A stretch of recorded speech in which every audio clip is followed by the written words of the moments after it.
Welcome to the Slop Farm. Enjoy the video. You start by confirming the keyboard firmware and backing up your current layout so you can revert if needed.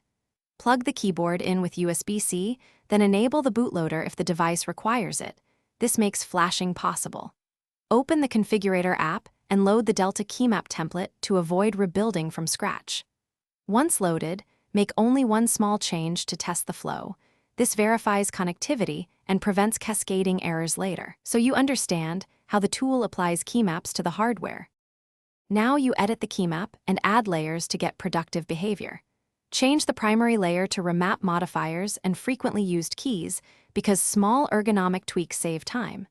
Then create a function layer for media controls, macros, and rarely used symbols. This isolates complexity. Use hold, tap, and combo features sparingly to combine roles without losing responsiveness. Once done, use the live preview or simulator to validate timing and conflicts, so you catch issues, but finally, compile and flash the firmware while watching the progress indicators. A successful flash confirms the keymap is now on the keyboard. You must then verify every key and layer with a short checklist or a test app, because unseen conflicts can persist.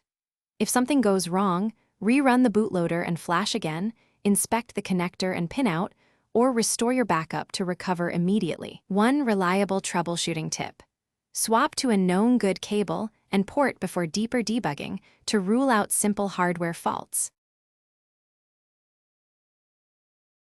Thanks for watching. Consider subscribing if we helped you today.